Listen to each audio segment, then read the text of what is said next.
Bueno, buenas tardes, estimadas. Hoy me toca ofrecerles un pequeño resumen del abordaje de Max Weber sobre la cuestión de los juicios de valor en las ciencias sociales, ¿sí? Que es un abordaje que se convirtió en una posición más o menos canónica dentro de la epistemología, al punto de que cuando distintos autores y autoras, por ejemplo desde el marxismo o desde la epistemología feminista, cuestionan la tesis de que la ciencia no deba estar orientada por juicios de valor, o sea, cuando defienden una ciencia valorativamente cargada, el blanco contra el que apuntan es frecuentemente Weber, ¿sí?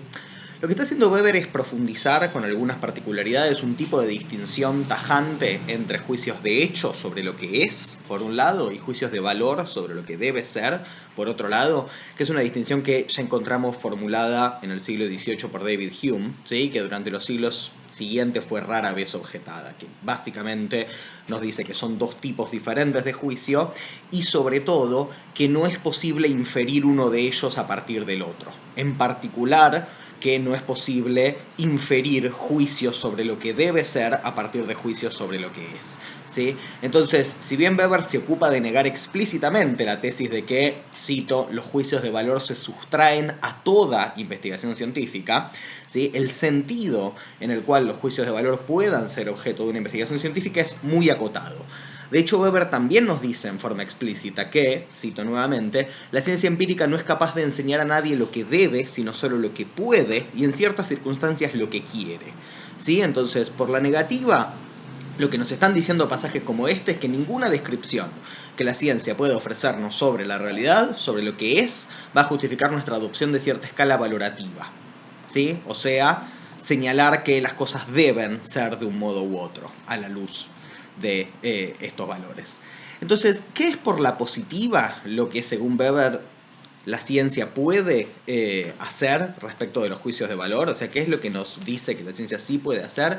Bueno, una primera contribución que Weber señala es que la ciencia puede evaluar la adecuación de ciertos medios a los fines u objetivos que en todo caso nos propongamos, ¿sí? Incluso si la ciencia no puede señalar qué fines son los correctos, en particular ante un conflicto entre diferentes fines, ella sí puede iluminarnos respecto de si determinados medios pueden conducir a la realización de los fines que, llegado el caso, elijamos, ¿sí?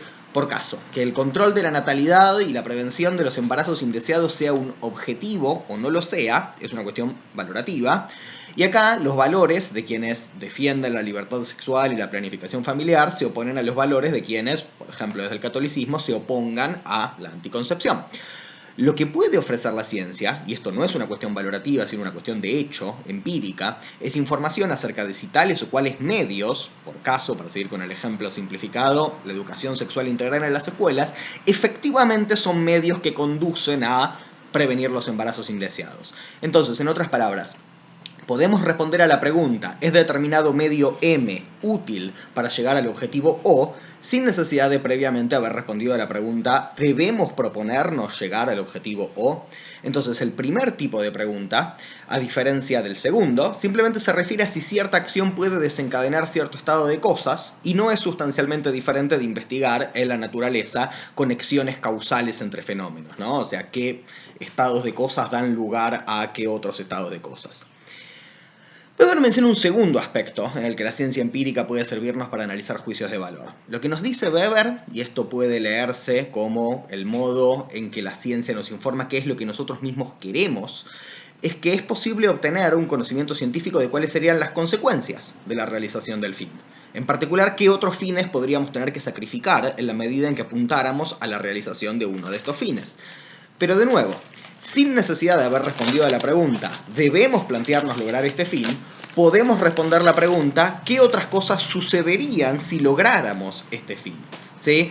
Podemos pensar en dos aspectos, ¿sí? Si ciertos medios sirven o no para un fin, por un lado, y qué consecuencias se seguirían de la realización del fin, por otro lado, como independientes, pero también podemos pensar que el primero está incluido en el segundo, de cierto modo. De hecho, nunca llegamos a un fin a secas, sino que llegamos a un fin a través de ciertos medios, de modo que las consecuencias que debemos evaluar cuando nos proponemos un curso de acción son las de todo el conjunto, el paquete de la posible realización del fin más los medios que nos llevarían a él, ¿no? O sea, si todo eso se realiza, bueno, ¿qué otras consecuencias esto traería aparejadas?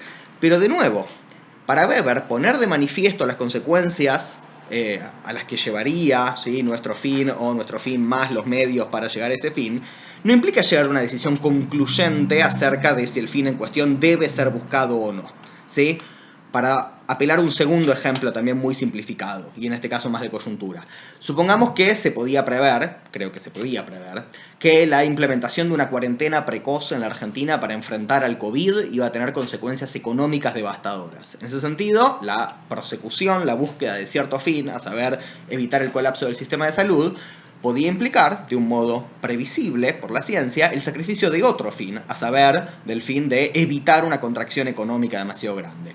La ciencia puede mostrarnos que se da esta tensión entre dos fines. Ahora, decidir cuándo las consecuencias de la realización de un fin son un costo demasiado alto y por lo tanto que debemos renunciar al fin en cuestión, no es algo, dice Weber, que la ciencia pueda hacer por nosotros, ¿sí? No nos va a permitir obtener conclusiones al respecto.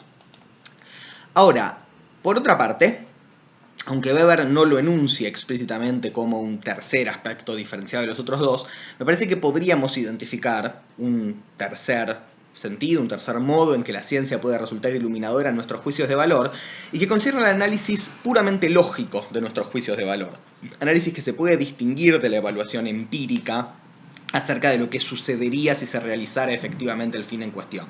En todo caso, no es que me parezca particularmente importante distinguir tajantemente estos tres aspectos entre sí, pero me parece que hay un tercer elemento que no está del todo puesto de manifiesto por los primeros dos.